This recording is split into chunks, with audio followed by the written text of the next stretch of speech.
Eu gosto muito do Yu-Gi-Oh! Old School, tá? Essas cartas aqui que vão até no máximo a geração GX. Acho muito bom, tá? Então vamos ver aqui o início do meta de Yu-Gi-Oh! 2002 até 2005. Você já se perguntou como Yu-Gi-Oh! Saiu das mesas do recreio da escola para um dos card games mais famosos do mundo? Entre 2002 e 2005, o jogo passou por uma transformação radical. Nesse vídeo você vai descobrir como o cenário competitivo de Yu-Gi-Oh! Se moldou e o famoso metagame surgiu, evoluindo desde os primeiros monstros de alto. Oh, era muito bom. Cara, era muito bom quando os monstros eram só isso.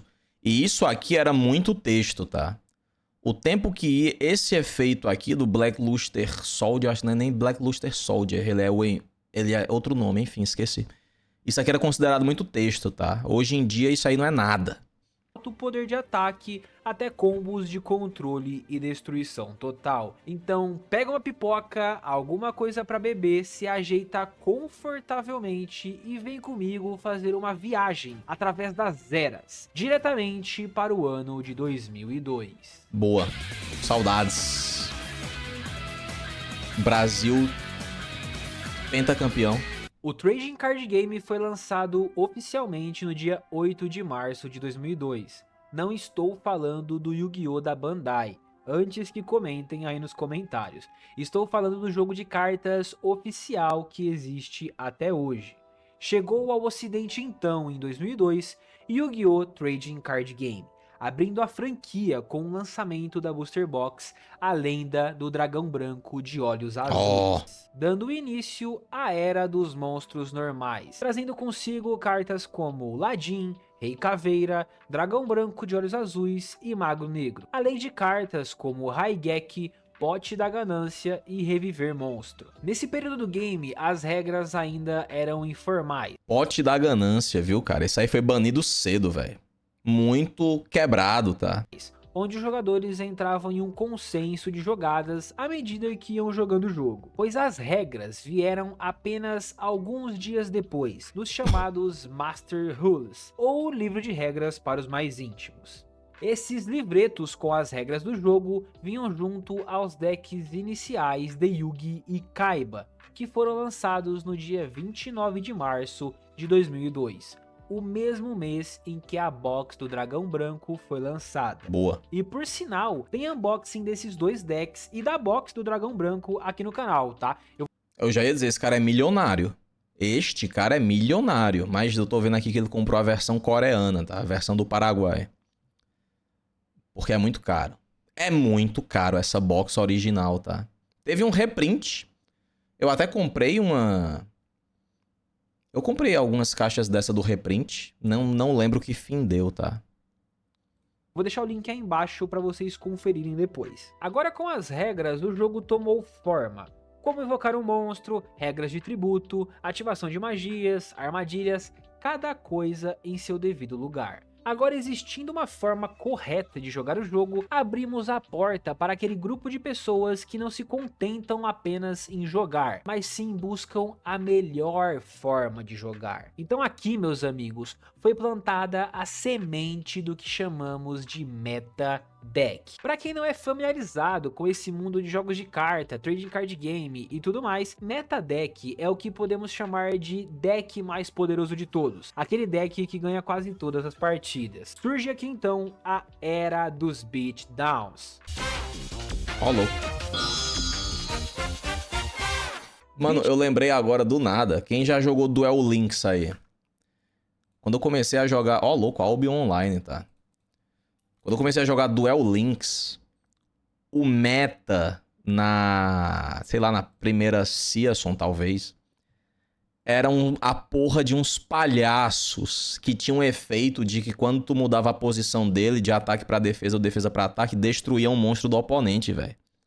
O deck meta era um palhaço de 1200 de ataque que ficava fazendo esse efeito, velho. Era bizarro, tá? Mas era bom nesse tempo. Beatdown é o conceito de um deck com grande poder ofensivo, que utiliza monstros com grande poder de ataque para reduzir o mais rápido possível os pontos de vida do oponente. Esse deck que tá aparecendo na tela para vocês é um típico deck de beatdown da época. Ó, louco. Colocou os monstros com maior ataque, que dá pra invocar direto, né? 4 estrelas. E aí vem os carinhas, ó, o comedor de homens, né? Quando você flipa, destrói o monstro do oponente. O que é que esse cara aqui faz? O Trap Master. Destrói o quê quando flipa ele? Não lembro. Acho que é uma magia, armadilha, né? Provavelmente. Caramba, velho. Tá bom esse deck aqui, viu? Destrói a armadilha. Boa.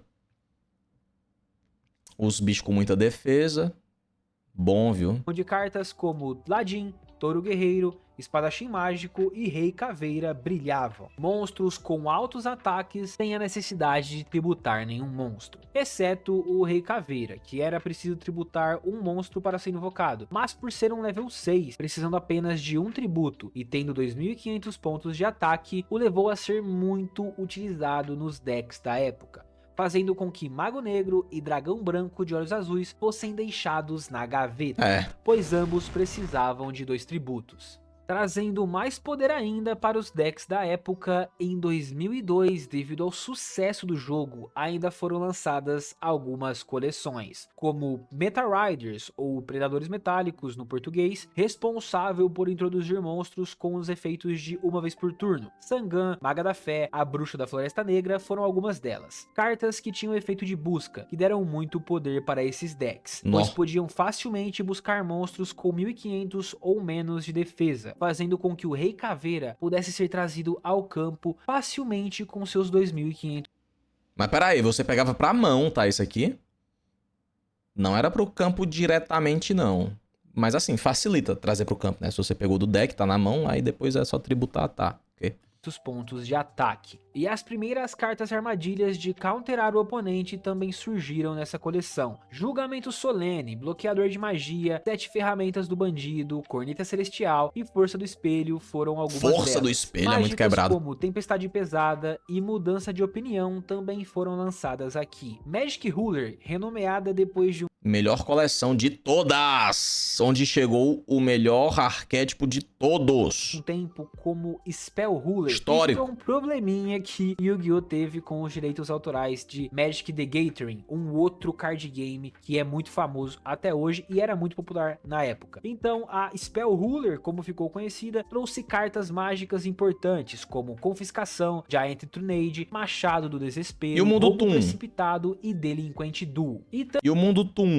É porque ele tá falando do meta, né? Toon nunca foi meta. F. Também o Sentinela Inflexível, cartas que viriam a ser utilizadas no futuro. A coleção Pharaoh Servant, também lançada nesse ano, trouxe também cartas muito especiais. Decreto Imperial, Jinzo, com seu grande poder de negativar todas as cartas armadilhas em campo. Força de Ataque Goblin, um primeiro monstro de level 4 com 2.300 pontos de ataque. Chamado dos Assombrados e Enterro Prematuro, cartas que poderiam facilmente trazer monstros do cemitério de volta para o campo. E também tivemos o primeiro Torment Pack, trazendo o Mechanical Chaser, monstro normal de level 4 com 1.850 pontos de ataque, sendo muito utilizado em todos os decks, pois os monstros de level 4 tinham no máximo na época 1.800 pontos de ataque. Eu já vi um vídeo falando de como essa carta foi extremamente, tipo assim, ela ficou muito cara na época, porque era o único monstro de nível 4 que tinha 1.850 de ataque, 50 pontos apenas acima do anterior vencedor. E ela só saiu nesse pacote do torneio que pouca gente conseguiu. Então ela ficou muito cara, tá? Eu queria saber qual foi o preço que ela chegou a ser comercializada na época. Com 1.850 pontos de ataque, sendo muito utilizado em todos os decks, pois os monstros de level 4 tinham no máximo na época 1.800 pontos de ataque. E agora você poderia ter um monstro com 1.850. E pra época, essa diferença de apenas 50 pontos era muito boa. E no final de 2002 tivemos uma das primeiras listas de cartas banidas e limitadas que chegou a diminuir o poder dos decks, mas não foi o suficiente para pará-los. Mirror Force, Raigeki, Pote da Ganância, Premature Burial, Delinquent Duel, Jinzo, Mudança de Opinião, que estavam recém-lançadas no jogo, já foram limitadas a uma cópia devido ao seu grande poder. Antes dessa banlist, já tivemos algumas outras no game desde o seu começo, lá no início de 2002, mas nada que afetasse os decks como essa lista que eu acabei de citar para vocês. Em 2003, o jogo estava em plena ascensão. Lançamentos de jogos de videogame, cartas promocionais, edição de colecionador e o lançamento das coleções que mudariam completamente o metagame da época. Labyrinth of Nightmare trazendo monstros como Gemini Elf, um monstro normal com 1900 pontos de ataque, cilindros mágicos, Mage Power, o Night Withstand, Torrential Tribute, cartas que aumentam ainda mais o poder dos deck beatdowns, mas não por muito tempo. A porradaria desenfreada vinda de um alto poder de ataque de um monstro parou de ser o suficiente para ganhar um duelo. Jogadas estratégicas começaram a ganhar espaço e fazer parte do game. Legacy of Darkness, Pharaonic Guardian, Magician's Force, Dark Crisis foram as coleções lançadas nesse ano. Além do... Será que o Palhação apareceu no meta do TCG? Eu queria ver ele aí. Os starter decks de Joey e Pegasus. Mas Pegasus! a Legacy of Darkness foi a coleção responsável por marcar o fim da era dos Diego beatdown. Moura mandou R$5. Comecei jogando Yu-Gi-Oh! Power of Chaos Online em rede via Machi. 722 cartas apenas. Era dono da maior comunidade do Orkut e realizava torneios online. Vai Yu-Gi-Oh! Ando. Boa, valeu Diego Moura. Yu-Gi-Oh! Power of Chaos Online. Eu não lembro desse jogo. Ó, louco. Mas falando em torneio, temos que organizar o torneio dos inscritos, tá? No Yu-Gi-Oh! Master Duel, apenas decks estruturais até a geração GX. Vai sair algum dia, tá? O torneio vai sair, eu sei que tá demorando. Está demorando, mas vai sair. É porque o cronograma é apertado. Se preparem, tá? Se preparem. Beatdowns e dar início à era dos decks de controle de mão e burn. Trouxe consigo cartas como Jarro de Fibra, Troca de Criaturas, Drop-Off e Yatagarasu que brilharam. Yatagarasu, vocês já viram o lock do Yatagarasu? Tinha uma estratégia que você usava o Yatagarasu e mais outra carta que eu não lembro agora e você ganhava o jogo. Simples assim, ganhou. Ganhou. Ó, essa carta volta pra mão no fim do turno. Quando você inflige... quando você inflige dano de batalha, ele esquipa a fase de puxar... Como é que chama? O oponente não pode puxar no próximo turno. E aí, se eu não me engano, se tu conseguia zerar a mão do cara, aí acabou o jogo. E colocava ele. Mas tinha uma estratégiazinha. Deixa eu ver se ele vai falar sobre isso. No ano de 2003, com o deck chamado de Yata Lock. Yata Lock. Lock. A única estratégia era simplesmente não deixar o seu oponente jogar, destruindo as cartas que ele tinha em seu campo e na sua mão. Um adendo aqui, né? O meta de Yu-Gi-Oh! Ele sempre foi muito saudável, né?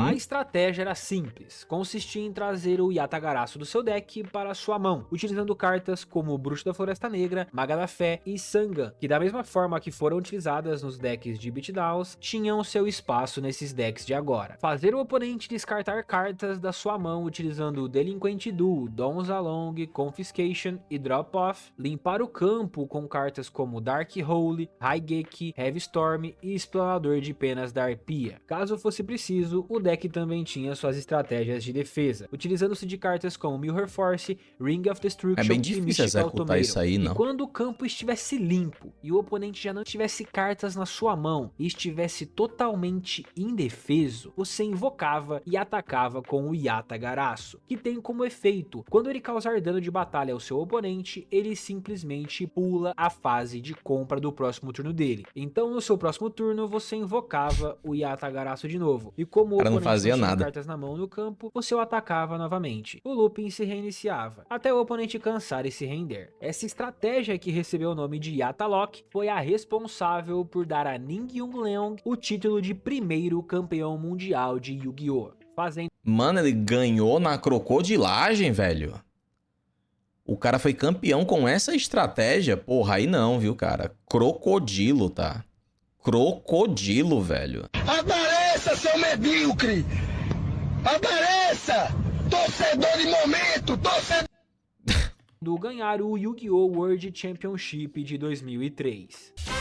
É, tá no jogo é pra usar, né? Rise of Dash, Dark Beginning 1, Soul of the Duelist, Ancient Sanctuary são algumas das coleções lançadas nesse ano, mas 2004 ficou marcada por uma coleção em específico, Invasion of Chaos, dando início à Era do Caos em Yu-Gi-Oh!, onde a destruição e o desespero reinaram, com a coleção Invasion of Chaos introduzindo um tipo totalmente novo de invocação, uma invocação especial feita ao banir um monstro de trevas e um monstro de luz do seu cemitério, sim. para invocar os tão poderosos Soldado do Lustro Negro, o Enviado do Princípio e Dragão Imperador do Caos. Mecânicas de invocação especial nessa época eram algo extremamente raro, mas ficou bem popular graças a essa coleção, pois o Soldado do Lustro Negro, Enviado do Princípio e o Dragão Imperador do Caos, com essas mecânicas eram trazidos ao campo com muita facilidade, contando com seu ataque esmagador de 3.000 pontos e os seus efeitos de banimento de cartas. E foi graças a esses efeitos que um novo meta se formou e levou o Dragão Imperador do Caos a ser uma das cartas mais cobiçadas dessa coleção. Esse Bela foi o carta. período do Caos com Bela carta, tá? Control. Se o Yatalok já assombrava os jogadores e tinha sido utilizado para ganhar o campeonato mundial, a junção do Passarinho Roxo com o Dragão Imperador do Caos o deixou imbatível. O combo consistia em trazer o Dragão Imperador do Caos para o campo o mais rápido possível, ativar o seu efeito que enviava tantas cartas quanto fosse possível, da mão e do campo dos dois duelistas para o cemitério. Nessa jogada, o objetivo, além de limpar a mão e o campo do oponente, era enviar a Maga da Fé, Sangan ou a Bruxa da Floresta Negra para o cemitério, podendo assim ativar o efeito de algum deles, permitindo trazer o Yatagarasu para o campo, atacar o oponente e impedi-lo de comprar uma próxima carta no seu turno, dando um checkmate no oponente e o fazendo se render. Mas isso não perdurou durante muito tempo. A Konami viu o monstro que havia criado e interviu com uma banlist em março de 2004, que baniu as cartas principais para a estratégia do Yatalok, Yatagarasu, Delinquente Duo, Jarro de Fibra e outras cartas que entraram nessa banlist, e lá algumas permanecem até hoje. Isso levou os jogadores a buscarem uma forma de reviver os seus decks. Então surgiu uma forma nova do deck de Chaos Control, algo mais puro, onde o banimento de cartas passou a ser o seu foco principal. O Soldado do Lustro Negro e o Dragão Imperador do Caos agora dividiam o mesmo deck. Cartas com atributo de luz e trevas também enchiam esse deck, o que ajudava muito a ter as matérias para banir do cemitério e invocar ou o Soldado ou o Dragão. E deixando esse deck ainda mais consistente, os duelistas optaram por uma sequência de cartas. Dentre elas, as mais populares foram a GG Warrior Lady, que tinha o atributo de luz e o efeito de banir o monstro com quem ela batalhou nesse turno, sendo muito boa para remover cartas chatas do inimigo do campo. Shining Angel, que quando era enviado para o cemitério, dava o direito de invocar por invocação especial um monstro de luz com 1500 de ataque do seu deck para o campo, sendo uma maneira muito fácil de trazer a GG Warrior Lady para o campo e tirar um monstro do oponente. Kiko, o Destruidor de Fantasmas, que ao causar dano ao oponente, podia escolher 2 monstros do cemitério dele e bani-los, sendo muito utilizado para atrasar o jogo do oponente. E como se não bastasse, tivemos também a popularização do vírus Infecta Tribos, que ao descartar uma carta, você podia escolher um tipo de monstro no campo, e todos os monstros com esse tipo eram destruídos. E foi com essa estratégia e essa consistência no deck que Masatoshi Togawa levou o título de campeão mundial de Yu-Gi-Oh! De 2004. Agora ele usou uma estratégia mais, né? Mais máscula. Não demorou muito para os monstros do caos serem banidos. De novo! Isso promoveu um certo equilíbrio e variedade de decks com estratégias alternativas começaram a surgir. Contanto que os decks utilizados no Campeonato Mundial de 2005 foram bem variados. Esse formato mais amplo, onde você tinha uma gama de decks diferentes duelando de igual para igual entre si, ficou popularmente conhecido como GOAT, uma expressão em inglês que basicamente significa o maior de todos os tempos. tempos. Aqui surgiram alguns decks chamados de Goat Control, esse formato que deu espaço para vários duelistas colocarem sua criatividade para montar decks como bem quisessem, sem seguir um meta como base, foi tão amado pela comunidade que é celebrado até hoje. Então, de 2002 a 2005, Yu-Gi-Oh! Evoluiu de um jogo simples para um campo de batalha mental, dos primeiros beatdowns aos monstros do caos. Cada carta revelada moldou a forma como duelamos até hoje. No final de 2005, tivemos os primeiros heróis do elemento sendo lançados. A galera da escola de Yu-Gi-Oh! GX estava pronta para assumir a cara da franquia, e alguns de seus monstros Dazes estavam prontos para brilhar no Trading Card Game. Mas é isso, galera, todas essas mudanças levaram o jogo ao seu patamar atual. Muitos hoje dizem que Yu-Gi-Oh! Antigamente era melhor. E aí, o que você acha? Era melhor. Jogar nessa época? Era melhor. Era muito melhor. O cara que disse que hoje em dia é melhor do que antigamente é maluco, tá? Doido da cabeça. Tá maluco? Tendo todas as suas cartas banidas, ou tomando um Yatagarasu que te impedisse de comprar novas cartas? Na minha opinião, todo jogo que tem um cenário competitivo sempre terá um metagame. E a única forma de você fugir disso é criar algum formato alternativo com os seus amigos, onde vocês delimitam as regras. Comentem aí o que vocês acham disso. Um simples comentário faz com que o YouTube recomende esse vídeo para mais pessoas. É isso. Se você gostou do conteúdo, deixa aquele like pra me ajudar e se inscreve no canal se quiser ver mais conteúdos nesse estilo. Agradeço de coração pra quem me acompanhou até aqui. Valeu, falou e fui! É isto, né? Sensacional, tá? Pô, nesse tempo, 2002 até 2005, eu só tinha aquelas cartas falsificadas, tá? Vocês lembram das cartas falsificadas? Cartas de Yu-Gi-Oh! Falsas.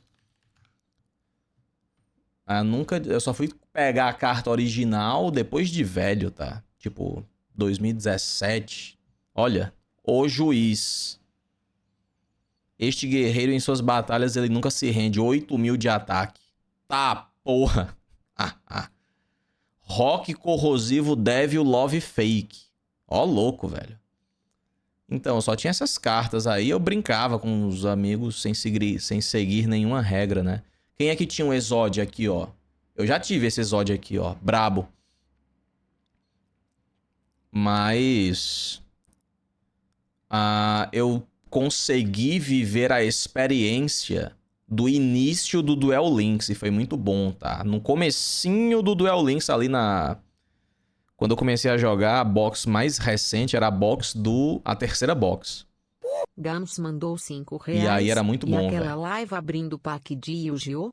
Vai rolar? Eu ainda tenho aqui uns pacotões. Eu posso mostrar o pacote? Vocês querem ver o pacote? Só tem que fazer a live abrindo ele, né? Aqui, ó. Invasão do Caos. Protegendo minha castidade, né? Lacrado, velho. E esse aqui, ó. Retropack. Não abri ainda. Eu ia abrir... Pera aí, amigo. Teve uma live que eu comecei a abrir... Deixa eu ver aqui, Ransom. Eu não lembro em qual canal eu postei. E acabou que eu não postei mais. Eu postei no canal principal? Acho que sim. Nesse tempo eu não postava aqui no canal secundário, não. Deixa eu só ver aqui. Nem lembro o título do vídeo, velho. Vou colocar sorte. Aqui, ó. Aí eu abri duas caixas. Qual das Essa daqui, ó. Olha lá aí, ó. duas iremos abrir? Né? Depois eu faço mais uma live abrindo aí o resto. Que já estiverem no campo não são afetados. Muito bom, tá? Muito bom. Mas é isto, tá? E no futuro... O cronograma está apertado. Lá pro mês que vem, a gente mete o campeonato do Master Duel. Eu não tô nem instalei ainda, ó. Mas vai rolar, tá? Vai rolar. E aquele jogo de cartinha, quê? O que é que tem? Mago Negro é fraco. Esse Jinzo foi muita cagada. Eu quero ver o que é que vai vir nessas caixas aí, tá? Se eu ainda estou com sorte.